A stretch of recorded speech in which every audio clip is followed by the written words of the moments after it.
Brought you by Meghdoot herbal. मुझे diabetes है। मेघदूत मधुशून्य ये हाई ब्लड शुगर और ब्लड प्रेशर को कंट्रोल तो करता ही है, साथ में ये मुझे काफी एनर्जेटिक रखता है। मेघदूत मधुशून्य खाओ, फिट एंड फाइन हेल्थ बना। तो सीएम योगी पहुंचे थे संभल हिंसा के बाद योगी आदित्यनाथ जब संभल पहुंचे तो लाजमी था कि सबकी निगाहें सीएम योगी की सौगातों से ज्यादा उनके शब्दों पर होंगी कि आखिर सियासी तौर पर सीएम योगी किन शब्दों के जरिए विरोधियों पर हमलावर होते हैं।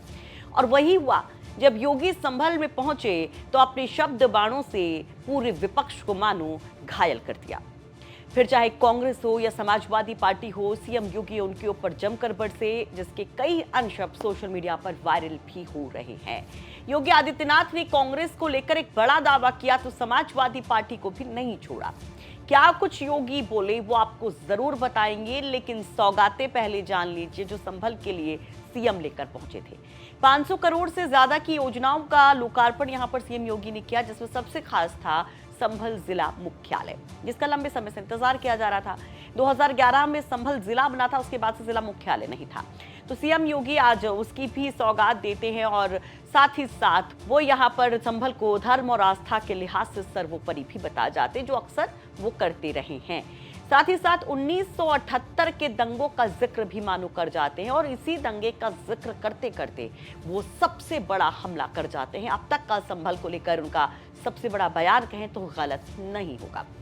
यहाँ पर उस दंगे का जिक्र करते हुए योगी आदित्यनाथ कांग्रेस को कहते हैं कि कांग्रेस ने यहाँ पर नरसंहार करवाया था, कत्लेआम मचाया था, और साथ साथ समाजवादी पार्टी पर आरोप लगाते हैं कि कांग्रेस से कत्लेआम करवा रही थी, समाजवादी पार्टी उस पर पर्दे डाल रही थी। सुनिए जरा पहले योगी आदित्यनाथ का ये सबसे ज्यादा चर्चित बयान जो उन्होंने संभल में दिया। विरासत को विस्मृत करके कोई भी समाज आगे नहीं बढ़ सकता, नहीं बढ़ सकता। और संभल किसी सच्चाई को हम बताने के लिए आपके बीच आए हैं। याद करना संभल के साथ क्या नहीं हुआ आजादी के बाद भी, क्या नहीं पाप कांग्रेस और समाजवादी पार्टी ने किया।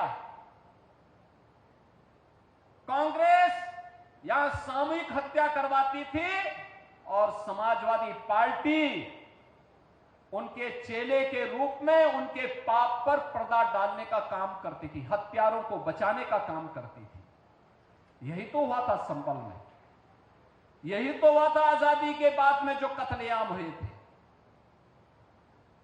क्योंकि अगर ये सच्चाई सामने आ जाती तो उनको वोट बैंक खिसकने का भय था। हम लोग वोट बैंक के लिए नहीं आए हैं, हम तो विरासत का संरक्षण करने के लिए आए हैं, वोट बैंक नहीं। तो योगी आदित्यनाथ कहते हैं कि संभल के साथ जिन्होंने पाप किया है उनको सजा भुगतनी ही पड़ेगी और इसलिए मैं यहाँ पर आया हूँ। और इसी के साथ उन्होंने एक बड़ा स्टेटमेंट दिया लॉ एंड ऑर्डर को लेकर भी। कहते हैं कि यहाँ जो बेटियां हैं, जो व्यापारी हैं, वो सुरक्षित है, सिर्फ दंगाइयों के लिए ये सरकार काल है। कहते हैं कि महाकाल का असर दंगाइयों पर दिखाई दे रहा है। शोषण होता था, न बेटी सुरक्षित थी, न व्यापारी सुरक्षित था। आज बेटी भी सुरक्षित है, व्यापारी भी सुरक्षित है, हर उत्तर प्रदेश वासी सुरक्षित है, केवल दंगाई सुरक्षित नहीं है। दंगाई के ऊपर महाकाल अब अपना वास्तविक असर दिखा रहा है। अब वह अपनी गति को दुर्गति में बदलने के लिए वहां दिखाई दे रहा है और संभल और उत्तर प्रदेश अपनी गति को प्रगति की तरफ उछाल मार रहा है। और उसी प्रगति के साथ जोड़ने के लिए आज हम सब आपके बीच आए हैं। आज यहाँ पे शिक्षा। योगी आदित्यनाथ यहाँ पर एक बड़ा वादा भी करते हैं, वो चंदौसी का भी जिक्र करते हैं। कहते हैं कि इसे छोटी काशी भी कहा जाता है, इसके धार्मिक महत्व को हर कोई जानता है और वो चंदौसी भी जाएंगे।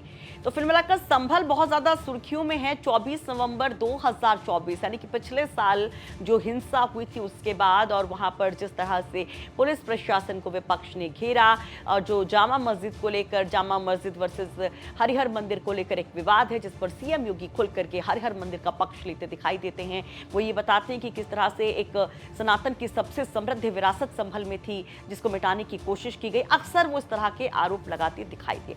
संभल हिंसा को लेकर जहां एक तरफ तमाम पुलिस वालों को विरोधी घेर रहे थे, वहां पर उनकी पीठ ठोंकते नजर आए थे योगी आदित्यनाथ। और अब संभल हिंसा के बाद जब योगी यहां पर पहुंचे तो ये तमाम बातें, बड़ी बातें उनके संबोधन से निकल कर आई हैं। अच्छा, एक और बात, सीएम योगी जब यहां पर पहुंचे तो उन्होंने हवाई सर्वेक्षण भी किया।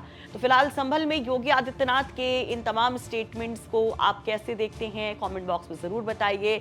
और ये भी जान लीजिए कि कल मुरादाबाद भी जब योगी आदित्यनाथ पहुंचे थे तो वहां पर भी समाजवादी पार्टी पर बहुत हमलावर हुए थे, खासतौर पर स्कूल मर्जर के इशू को उठाते हुए पीडीए पाठशाला को सवालों में उन्होंने रखा था और अखिलेश यादव को जमकर सुनाया था। बात गधे तक आ गई थी। और आज यहाँ पर धर्म और सियासत एक साथ जिस तरह से योगी आदित्यनाथ के बयानों में है, फटाफट अपनी राय रख दीजिए। संभल से हमारे सहयोगी अभिनव माथुर ने हमें ये रिपोर्ट भेजी है।